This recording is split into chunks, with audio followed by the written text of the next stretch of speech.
A public terminal breathes in fluorescent light. Wheels, footsteps, coughs, coffee. Officer_EC, calm-focused male officer, early 30s, medium athletic build, defined jawline, short textured dark hair, light stubble, slightly tired eyes, natural skin texture with pores, tactical police uniform with subtle wear marks, grounded realistic expression, moves with a loose leash and a tight mind. K9_Shadow, black and tan German Shepherd, black saddle pattern, black facial mask, golden tan fur, upright alert ears, amber eyes, small notch on left ear, muscular structure, realistic fur texture, tactical K9 harness, stays quiet. Not scanning faces, listening. A suitcase rolls by on a flat tire. No one looks down. Shadow's shoulders lock, one breath short. Officer_EC doesn't stop. He slows, the leash goes straight. In the crowd, a man doesn't blink. Shadow won't take his eyes off the left hand. The call came in like a whisper that still managed to rearrange the whole night. Officer Ethan Cole had been staring through the windshield for long enough that the glass had started to feel like a screen between two worlds, one warm, one indifferent. The dash clock read 1:17 a.m. The county road ahead was a ribbon of pale nothing, swallowed and respun by wind. Beside him, K9 Shadow sat upright in the passenger seat, posture perfect, eyes steady. He wasn't panting, he wasn't restless. He was listening, tracking sounds the way a compass tracks north. Shadow's ears moved in small, precise adjustments whenever the storm shifted its voice. Ethan's radio crackled. "Unit 12. Ethan, you copy?" Ethan thumbed the mic without taking his eyes off the road. "Cole, go ahead." Captain Maria Hayes came through the speaker in her usual tone, calm, pragmatic, steady enough to hold a room together even over static. States issued a blizzard advisory. They're closing the mountain pass in 30 minutes. I need you off the ridge road and back toward town. Ethan exhaled slowly. Copy, turning around. There was a pause before Maria spoke again, the kind that meant she was deciding whether to say the next thing. "And Ethan, I know you don't like leaving problems out there. Tonight the problem is the weather. Don't try to outstubborn it." Ethan almost smiled. Almost. "Copy," he said again. "We'll head in." Shadow's gaze flicked toward Ethan's face, as if the dog understood the shape of that conversation the same way he understood the shape of fear. Ethan eased the cruiser into a careful U-turn on the narrow shoulder. The wind immediately tried to push the rear end out, just a subtle nudge, like the mountain testing his patience. He corrected without drama. No jerking, no panic. A discipline he'd learned the hard way. The storm didn't care how capable you thought you were. As they started back down, headlights cutting a thin tunnel through the white, Ethan felt the familiar pressure at the base of his skull, the quiet mental checklist that never really shut off, road condition, visibility, temperature, response time if something goes wrong. His mind did what it always did when the world got too quiet. It reached for what hurt. He didn't indulge it, he never did. He kept his attention where it belonged, on the curve ahead, on the way the snow moved sideways instead of down, on the faint flicker of reflective markers appearing and disappearing like tired eyes in the dark. Then Shadow shifted, not dramatically, not a bark, not a lunge, just a tightening in his shoulders, a slight forward lean, ears snapping upright. Ethan's hand stayed loose on the wheel. "What is it?" Shadow didn't look at Ethan.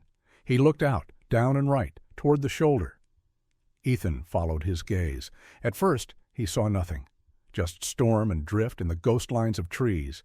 Then the headlights caught a shape that did not belong to the snow. Low, dark, moving wrong. Ethan eased off the accelerator. The cruiser rolled forward under control, tires whispering over packed ice.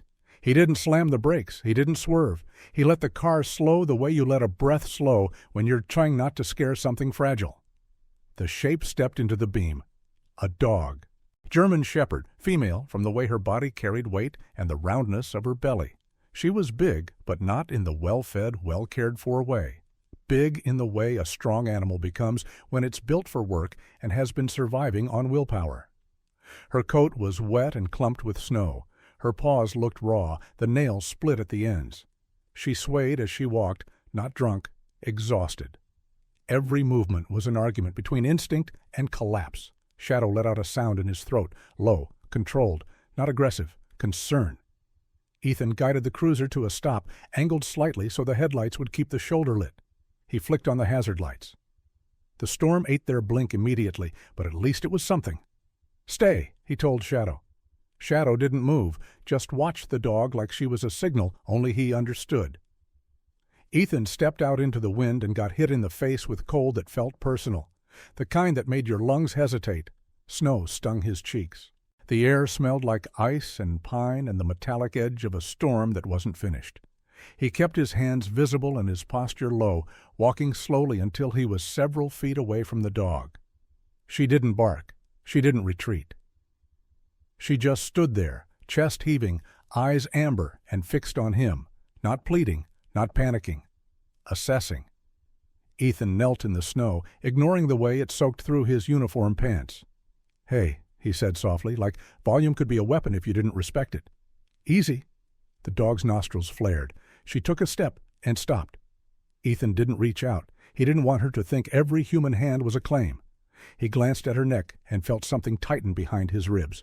The fur there was flattened in a pale ring. Not a normal collar mark. A pressure line, like something had been on too tight, too long. His jaw set, but his voice stayed calm. "You got no business being out here." The dog's legs trembled. A contraction rippled through her side, visible even beneath the thick coat. She clenched, held, and released with a breath that sounded like it hurt. Ethan's attention sharpened.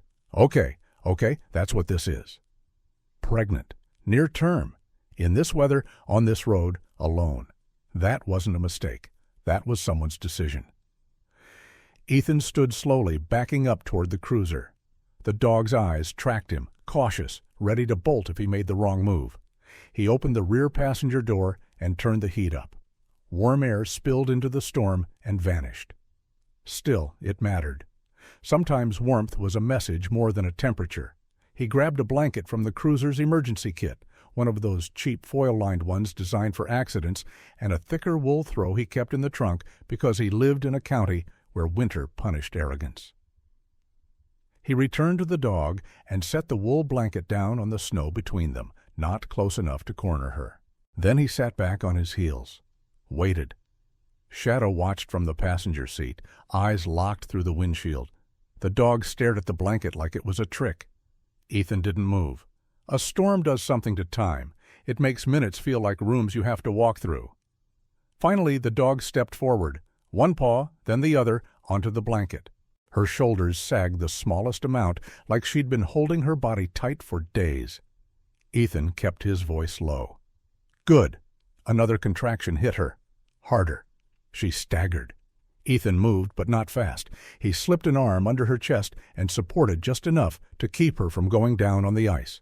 His other hand hovered near her belly without touching, respecting the space. She didn't snap. She didn't flinch. She allowed it.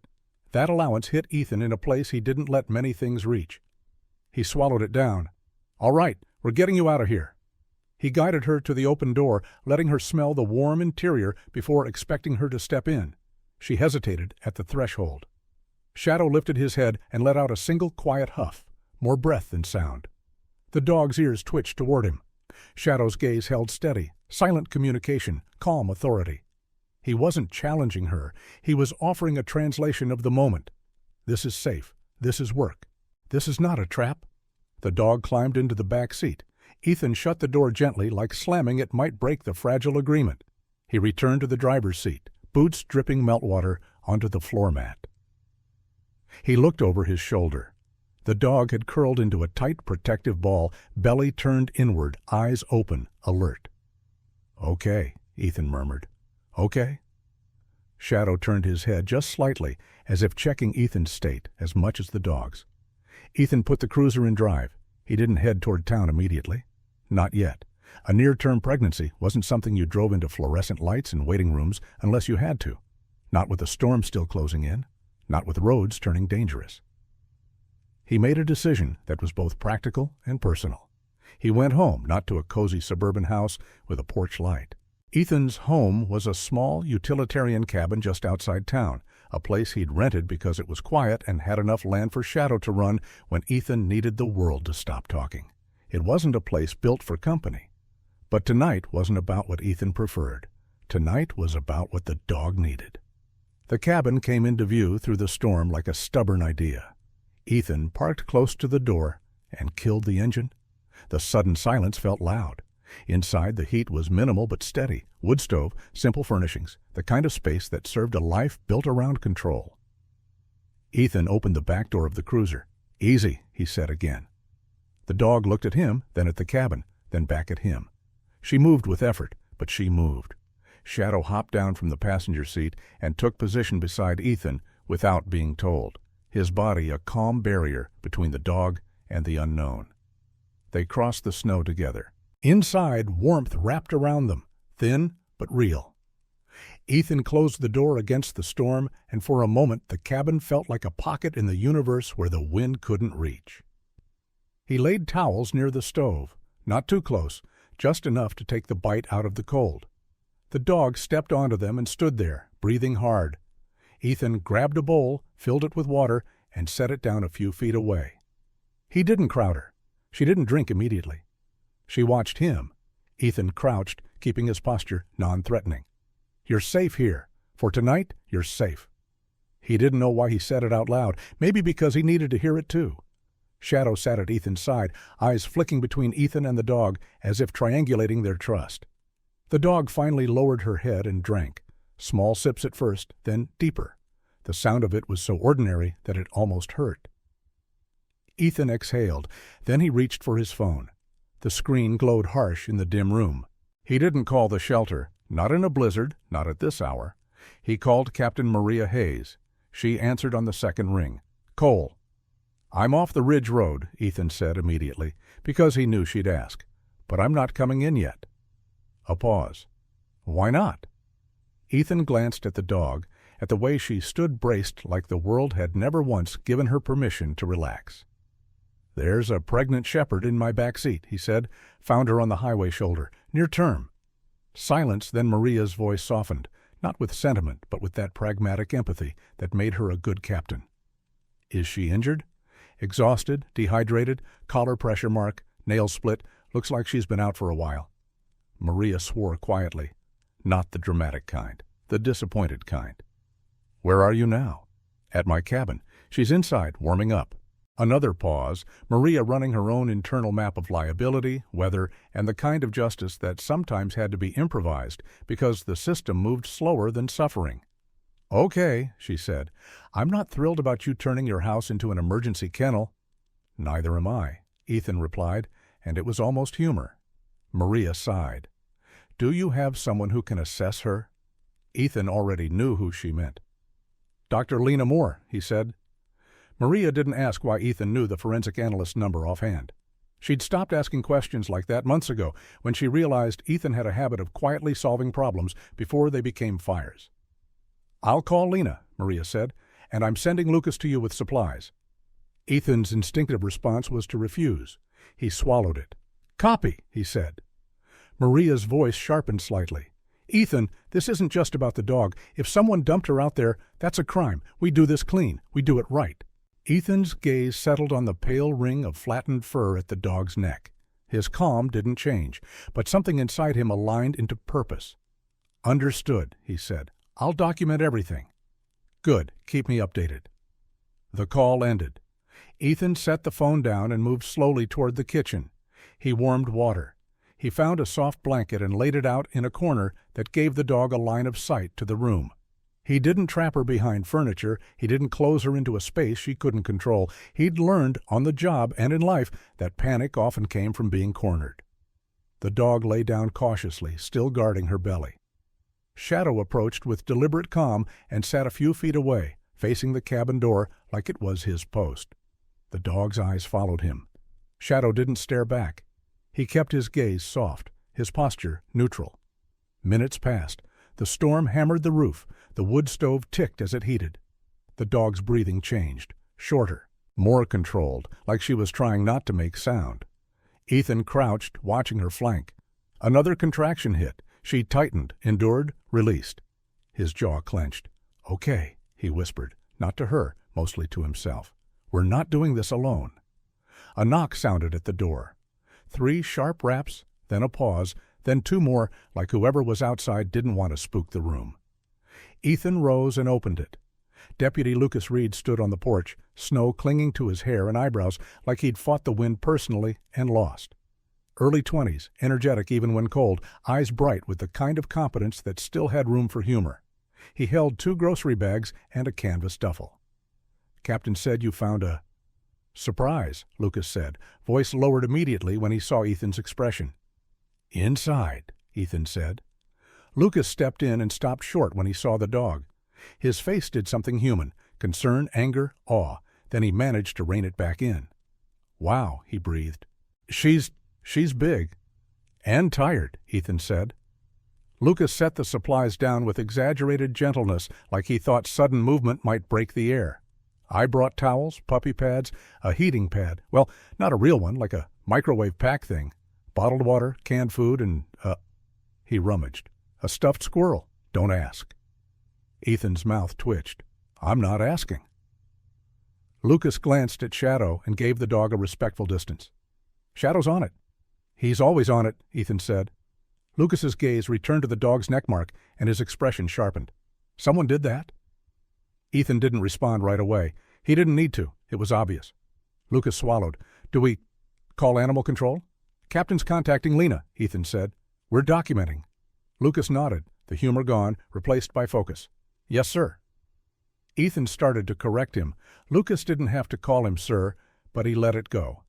Lucas needed structure right now. Another contraction hit the dog. She shifted, claws scraping lightly on the wood floor. Lucas tensed. "Is she?" "Not yet," Ethan said, "but close." As if summoned by the statement, Ethan's phone buzzed. A text from Captain Hayes. "Lena's on her way. ETA 25 minutes. Keep her calm. Keep Shadow steady." Ethan read it once, then set the phone down. He looked at the dog, at the way her eyes tracked every movement, measuring threat in the smallest details. He thought of the highway, the storm, the decision someone had made to leave her there. His voice stayed quiet, controlled, but his meaning sharpened into steel. "All right," he said to the room, "we do this clean, we do this right, and we figure out who thought they could treat a living thing like disposable equipment." Shadow's ears flicked, like he understood the mission parameters even when no one used the word mission. Lucas nodded once. The dog watched Ethan with amber eyes that weren't grateful. They were present. Trust in its earliest form, not a warm feeling, but a decision to stop running long enough to see what a human would do next. Outside, the storm continued to erase the world. Inside, the cabin held its breath. And Officer Ethan Cole, calm, disciplined, sharp instincts, prepared to fight a battle that wouldn't be won with force. It would be won with patience, with proof, with care. Dr. Lena Moore arrived without sirens, without hurry, without ceremony. Her car rolled up the narrow drive just after the wind shifted pitch, still loud but less frantic, like the storm had finally accepted that the night wouldn't bend completely to its will.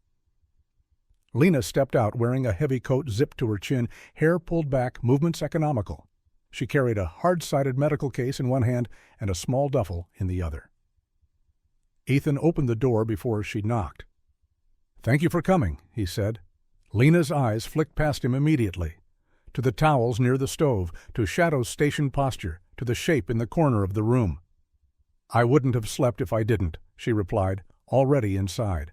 Lena Moore had the presence of someone who didn't waste emotion but didn't withhold it either. Brilliant, introspective, methodical. She believed in data the way some people believed in luck, not as comfort, but as truth you could build on. She crouched a few feet from the dog and waited. The dog lifted her head, eyes sharp but not aggressive.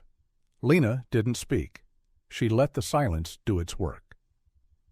Shadow watched Lena the way he'd watched everyone new, measured, alert, receptive. Finally, Lena nodded once. "She's exhausted, but alert. That's good." Lucas hovered near the kitchen counter, hands folded, trying not to breathe too loud. Ethan stayed where he was, close enough to matter, far enough not to crowd. Lena slipped on gloves. "May I?" Ethan didn't answer. He didn't need to. The dog's eyes were on Lena now. Lena moved slowly, placing one hand near the dog's shoulder, not touching until the dog leaned, just barely, into the space. Permission granted. "She's dehydrated," Lena said quietly, fingers checking gums with practiced gentleness, not critically yet, but close. She glanced at Ethan. "You did the right thing, not forcing heat." Ethan nodded. She had contractions on the road. Lena's focus sharpened. She placed a stethoscope, listening, timing, reading rhythms most people never learn to hear. Near term, she confirmed. Stress-induced early labor is possible. Lucas swallowed. Is she okay? Lena met his eyes. She's strong, but strength isn't infinite. She shifted slightly to examine the dog's neck. The pale pressure ring told its story without words. Lena's jaw tightened, not with anger, but with recognition. This isn't recent, weeks, maybe longer.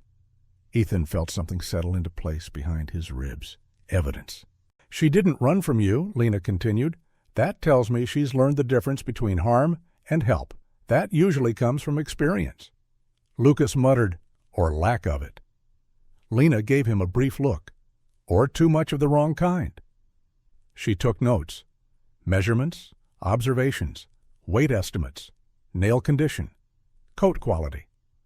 Officer Cole, she said without looking up, I'll document neglect indicators. If someone claims ownership, this matters. Ethan's voice stayed steady. Someone will. Lena paused, then nodded. I suspected. She packed away her tools slowly. Best course is quiet, warmth, hydration, minimal stress. Lucas raised a hand halfway. What about a shelter? Lena shook her head immediately. Transport stress, noise, unfamiliar animals. Not tonight. Ethan said nothing. He'd already decided. Lena looked at him. You can handle this? Yes. It wasn't bravado. It was logistics. Good, she said. I'll be on standby. She straightened, then hesitated. Ethan, you should know. If someone tries to reclaim her, they may frame it as theft. Ethan's gaze flicked to the dog's belly, round with lives that had done nothing wrong. Let them, he said. We'll answer with facts. Lena's mouth curved, not a smile, more like approval. After Lena left, the cabin settled into a quieter rhythm. Lucas busied himself organizing supplies, lining towels like he was arranging a perimeter. Shadow stayed posted between the dog and the door, not blocking, just present. The dog lay on her side now, breathing deeper, contractions coming and going like distant thunder. Ethan sat on the floor a few feet away, back against the wall, hands resting loosely on his knees. He didn't speak. He listened. The storm began to lose its edge sometime near dawn. Snow still fell, but it fell downward now, not sideways. The wind loosened its grip, backing away like something that had tested a door and found it locked. The first puppy arrived just before sunrise. The dog worked silently, instinct guiding every movement. Ethan stayed still, remembering Lena's words. Support without interference. The puppy didn't cry at first. Lucas froze, eyes wide. Ethan didn't move. He watched. Then a thin sound, barely there, slipped into the room. Life. Lucas exhaled like he'd been holding his breath for hours. 3 puppies followed before the sun cleared the trees. By the time morning fully arrived, the cabin held 4 bodies curled together, 1 exhausted mother, 3 small answers to a night that could have ended differently. Shadow finally lay down, his work done for now. Lucas wiped his face with his sleeve and laughed quietly. I did not have this on my bingo card. Ethan's gaze stayed on the dog. Neither did she, he said. Later that morning, after Lucas left to file initial reports and Lena called to check in, the knock came again.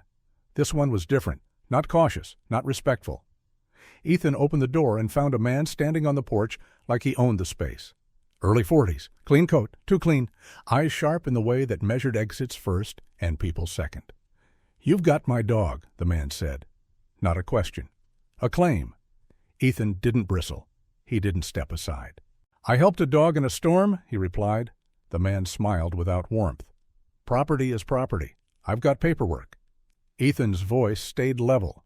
Then you can present it through the proper channels. The smile thinned. I don't want this to get complicated. Ethan leaned slightly against the doorframe, casual, immovable. It already is. The man's eyes flicked past Ethan, trying to see inside. Shadow stood up behind Ethan, silent and still. The man's gaze lingered there a second too long. I'll be in touch, he said. Ethan watched him walk back to his truck. He closed the door. Behind him, the dog shifted, placing her body between Ethan and the puppies. Ethan felt something cold and clear settle into place. This wasn't just a rescue. It was a line, and someone had decided to test it. The man didn't come back that day. He didn't have to. By noon, the town had already started to talk. Pine Hollow wasn't large enough for secrets to stay buried, but it was small enough that they didn't always surface cleanly. Stories traveled sideways, through the diner, the hardware store, the feed supply aisle where people pretended not to listen while memorizing every word. Ethan felt it the next time he drove into town. Nothing obvious, no confrontation, just the way conversations dipped a notch when he walked past, the way eyes followed him a second longer than usual. Not hostile, curious, evaluating. Shadow noticed it too. The dog's posture changed whenever they stepped out of the cruiser, alert, scanning, not for danger, but for tension. Humans left fingerprints on rooms even when they didn't raise their voices. Ethan didn't engage. He bought supplies, filed reports, returned to the cabin. He documented everything: times, weather conditions, the dog's physical state. The interaction on the porch, exact phrasing, tone, body language, the way the man had looked past him instead of at him. That detail mattered. People who saw living beings as inventory always looked past them. Captain Maria Hayes called that afternoon. "He's been in my office," she said without preamble. Ethan paused mid-note. "Already?" "He filed a preliminary complaint. Claims you unlawfully seized property." Ethan's pen stopped. His voice didn't change. "Did he provide documentation?" "A promise of documentation," Maria replied dryly, "and a lot of confidence." Ethan glanced at the dog lying near the stove, puppies pressed close, small bodies rising and falling in perfect, uncomplicated rhythm. "He's framing this civil," Ethan said. "Yes," Maria agreed, "which means we have to be cleaner than clean." Ethan nodded. "We will be." Maria's tone shifted slightly. "Ethan, I need you to hear this. People like him rely on impatience, on emotional reactions, on someone stepping out of line." "I won't," Ethan said. "I know," she replied. "That's why I'm backing you, but it means patience." "I have it." She believed him. After the call, Ethan stepped outside and stood on the porch with Shadow, letting the cold clear his head. The valley below looked deceptively peaceful, snow-laced trees, pale sunlight reflecting off untouched drifts. A postcard view that hid everything sharp beneath it. "Patience," Ethan murmured. Shadow's ears twitched. Inside, the dog lifted her head and watched him through the window. That night, the engine came, low, distant, lingering. Shadow was on his feet instantly, silent as a shadow deserved to be. Ethan moved to the window without turning on a light. Down on the road below, headlights cut briefly through the trees, slow, uneven, not passing through, not stopping, watching. The engine idled for a long count, then faded back into the night. The dog stood between Ethan and the puppies, body squared, eyes fixed on the dark. Ethan felt clarity settle where anger might have been. This wasn't a misunderstanding, this was a test. The next morning, Deputy Lucas Reed arrived with a camera, a notebook, and the kind of determined energy that had sharpened overnight. "I did some digging," Lucas said, lowering his voice even though no one else was around. The guy's name came up in a few weird places. Ethan motioned him inside. Lucas glanced at the dog, then at the puppies, his expression softening for a fraction of a second before he recentered. No current licenses, no vet records, and Animal Controls had 2 anonymous complaints in the last year, both withdrawn. Ethan's eyes narrowed slightly. "Withdrawn how?" Lucas shrugged. "Fear or pressure? Hard to tell." "Patterns don't withdraw," Ethan said. "No, sir," Lucas agreed. "They just wait." They started at the edges, the way Ethan always did. Public spaces, no trespassing, no shortcuts. The structure on the edge of town looked tired in the way buildings got when they were used hard and cared for little. Sagging fence, rusted bowls frozen to concrete, a chain worn thin in the middle. Lucas photographed everything. "Looks like a holding site," Lucas said quietly. "Looks like inventory management," Ethan replied. Back at the cabin, Dr. Lena Moore's report came in. Precise, unemotional, devastating. Malnourishment, dehydration, stress markers, collar-induced injury, pregnancy compromised by neglect. Facts stacked like bricks. Captain Hayes looped in Animal Control and County Council, slowly, correctly. The man, now officially named in reports, shifted tactics. He didn't show up again. He posted. Screenshots appeared. Comments, carefully worded concern, claims of overreach, of a drifter cop deciding morality on a whim. Ethan didn't respond.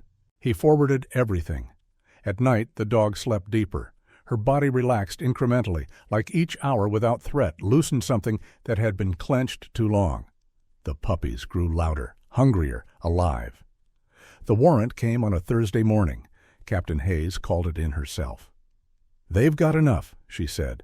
"Neglect, unlicensed breeding, potential trafficking." Ethan closed his eyes briefly. Not in relief, in readiness. "Next step?" he asked. "We go slow," Maria said, "and we let the law do what it's supposed to." When the hearing date was set, the town leaned in. The courthouse filled with quiet weight, wooden benches, narrow windows, light cut into clean rectangles on the floor. Ethan arrived early. He placed the veterinary report on the bench, aligned the photographs, laid out the timeline. Shadow wasn't allowed inside, but Ethan felt him anyway, like a steady pressure between his shoulders. The man arrived late, confident, smiling, carrying a folder thick with paper and thin with truth. The judge listened. Dr. Lena Moore testified without drama. Deputy Lucas Reed presented documentation without embellishment. Captain Maria Hayes outlined procedure with clinical clarity. Ethan spoke only when asked. He described the storm, the dog on the shoulder, the choice to stop. "I didn't rescue property," he said calmly. "I responded to a life-threatening situation." The man's attorney argued ownership, rights, inconvenience. He did not argue care. The ruling came quickly. Temporary custody remained with Ethan.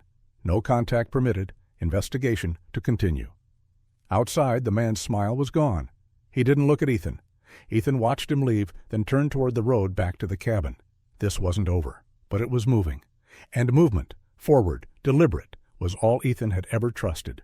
That evening, back at the cabin, the dog stepped closer to Ethan than she ever had before. She didn't touch him. She leaned. Ethan rested a hand on the floor beside her, palm open. Shadow settled at his other side. The storm that had started all of this was gone. What remained was quieter and far more dangerous. The full hearing drew more people than Pine Hollow liked to admit it could gather for anything other than a snow emergency or a fire. The courthouse felt smaller with them inside, wood benches worn smooth by decades of shifting weight, narrow windows cutting winter light into pale rectangles that lay across the floor like boundaries the truth would have to stand inside. Officer Ethan Cole arrived early, as he always did. He wore his uniform with the same quiet discipline he brought to everything, pressed, unadorned, practical. No medals, no statements. He carried a single folder, thin but heavy with meaning, and placed it on the bench in front of him. He aligned its edges, straightened a photograph that had slid a fraction of an inch out of place. Preparation wasn't ritual to Ethan. It was respect. Deputy Lucas Reed slipped in a few minutes later, eyes scanning the room with a seriousness that had replaced his usual humor. He nodded to Ethan and took a seat behind him, posture upright, hands folded, ready to answer if asked. Captain Maria Hayes arrived next. She didn't sit with Ethan. She sat where leadership belonged, between the county attorney and the aisle, calm, grounded, unmistakably present. Dr. Lena Moore came in quietly and took a seat near the front, portfolio balanced on her knees. Her expression was composed, almost neutral, but Ethan recognized the focus behind it. She had spent her career speaking for things that could not speak for themselves. She didn't dramatize. She documented. The man arrived last. He filled the doorway with confidence that didn't belong to him. His coat was clean. His smile was polished. His eyes moved quickly, measuring angles, exits, advantage. He took his seat and folded his hands together as if in prayer. Ethan didn't look at him. He didn't need to. The judge entered, and the room rose. Judge Evelyn Hartwell, silver-haired, posture straight, voice precise, took her seat and surveyed the room with the practiced calm of someone who had learned to listen past performance. The hearing began without ceremony. The county attorney laid out the case carefully, piece by piece. Veterinary assessments, photographs, timelines, weather reports, documentation of neglect, evidence gathered without trespass, without shortcuts. Dr. Lena Moore testified first. Her voice was steady, unembellished. "The dog presented underweight, dehydrated, and near-term," she said. "There were stress indicators consistent with prolonged confinement and neglect. Returning her to the environment from which she was removed would have posed significant risk to her health and to her puppies." She spoke of data, of recovery markers, of the difference between survival and care. When the claimant's attorney questioned her, Lena didn't flinch. She answered precisely. She did not argue emotion. Facts were enough. Deputy Lucas Reed followed, describing conditions found at the edge of town property. Rusted bowls frozen to concrete, worn chain links, absence of licensing. He spoke clearly, without editorializing. He didn't need to. Captain Maria Hayes outlined procedure, how the response followed protocol, how evidence was handled, how patience, not force, guided every step. Then Ethan was called. He stood, shoulders squared, eyes level. He didn't speak quickly. He described the storm, the visibility, the decision to stop, the dog's condition on the roadside, the absence of a collar, the visible pressure injury. When asked why he had not simply returned the dog after the claimant appeared, Ethan answered without hesitation. "Because ownership does not override imminent harm," he said, "and because care is not possession. It's responsibility." The claimant's attorney pressed harder, voice sharpened with practiced indignation. "Officer Cole, are you saying you get to decide who deserves to keep their property?" Ethan didn't rise to it. "No," he replied calmly.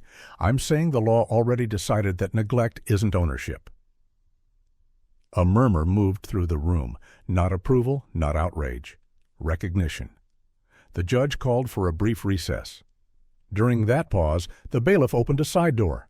K9 Shadow entered first, calm as ever, leash loose in his handler's hand. He stopped at the edge of the aisle and sat, posture perfect. Then the dog came in. K9 Shadow moved aside as the German Shepherd stepped forward, larger than many expected, black and tan coat thick with winter health now, body steady, eyes clear. She wore no collar, no chain, just a simple lead, held gently by animal control. She walked down the aisle without pulling, without fear. She stopped near the center of the room. The claimant shifted in his seat. The dog turned her head toward him. She didn't growl, she didn't bare her teeth, she simply did not move toward him. The refusal was absolute, quiet, complete. The room held its breath. Ethan felt it like a pressure release in his chest, not triumph, not satisfaction, alignment. The judge watched carefully. The demonstration lasted only moments, but it said what words could not. The dog was let out. The hearing resumed.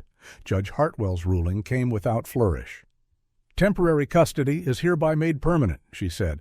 "The claimant's ownership rights are terminated. Contact is prohibited. Further investigation into animal cruelty and unlicensed breeding will proceed." Her gavel struck once, final. Outside, winter light caught in bare branches like glass in water. The claimant exited quickly, jaw tight, eyes sharp with something that wasn't remorse. He didn't look back. Ethan didn't follow him. He stood where he was for a moment, letting the noise of the room dissolve into something manageable. Captain Hayes met his gaze and nodded once. Lucas exhaled, a sound he didn't realize he'd been holding. Lena closed her portfolio with careful hands. That evening, back at the cabin, the dog moved differently. She no longer guarded the puppies with rigid vigilance. She lay near them, alert but at ease, body curved in a way that suggested trust in the space itself. Shadow settled nearby, head on his paws, eyes half-lidded but aware. Ethan sat on the floor with his back against the wall. He didn't feel victorious. He felt placed, as if something in his life had finally found its proper weight. The storm had passed days ago. The real test had come afterward. And for the first time in a long while, Ethan felt certain he had stood exactly where he was supposed to. The valley learned the news before the snow finished melting. Not all at once, not cleanly, but steadily, like light creeping back into a place that had forgotten how to hold it. The ruling traveled the way truth usually did in Pine Hollow, quietly carried by people who preferred confirmation to spectacle. Ethan felt the shift in small ways. A nod held a fraction longer at the diner. A thermos left on the porch without a note. A bag of feed set near the cabin door, still warm from someone's car, the receipt tucked inside like proof no one expected to be acknowledged. He didn't comment. He didn't need to. The cabin adjusted to its new rhythm as if it had been waiting for it. The puppies grew fast, faster than Ethan expected, faster than logic suggested. They found their voices. They discovered gravity and disagreed with it enthusiastically. They learned the layout of the room the way soldiers learn terrain. Every shadow, every edge, every place that promised safety. The dog, now simply part of the house, moved with an ease that had once been impossible. Her coat thickened. The hollowness behind her eyes softened into alert calm. The pale pressure mark at her neck remained, faint but permanent, a reminder etched into fur. She no longer flinched at footsteps. She chose where to rest. Those were victories that didn't show up in court transcripts. Dr. Lena Moore visited weekly, documenting recovery with the same discipline she had brought to the case. Weight charts climbed, stress indicators fell, milk production stayed strong. The puppies hit milestones that made Lena pause and nod, not impressed exactly, but satisfied. "You did this right," she told Ethan one afternoon as she packed her case. "I didn't do it alone," he replied. Lena glanced at Shadow, who lay nearby, watchful even at rest. "You rarely do." Deputy Lucas Reed stopped by more often than duty required. Sometimes with updates, charges progressing, licenses revoked, a system unraveling under its own weight. Sometimes with nothing but a six-pack he'd swear he'd accidentally bought too many of. "You're turning into a landmark," Lucas joked once, sitting on the porch steps as the puppies tumbled clumsily across the yard. Ethan watched them, expression unreadable but softer than it had been weeks earlier. "I didn't apply for it," Lucas grinned. "No one ever does." Captain Maria Hayes came by only once. She stood inside the doorway, taking in the scene, the dog stretched in the sun, puppies scattered like dropped gloves, Shadow at Ethan's side. "You've stabilized something," she said quietly. Ethan met her gaze. It was already trying to stabilize itself. Maria nodded. "That's usually how it works." When she left, the valley felt quieter, not emptier, settled. Ethan's days changed shape. He still worked, still ran patrols, still kept his edges sharp, but the hours between shifts were no longer hollow spaces he filled with routine. They had weight now, texture, morning feedings, cleaning paws at the door, the small, ridiculous victory of discovering which cabinet absolutely could not be left unlatched. He learned the puppies' personalities the way he'd once learned threat profiles. One pushed forward relentlessly, nose first, curiosity louder than caution. Another followed sound like it was a promise, ears flopping, heart open. The third watched before acting, entering moments with deliberate confidence. Ethan didn't name them right away. He let them show him who they were. The town noticed something else, too. People began to call, quietly, carefully, not asking for favors, asking for help.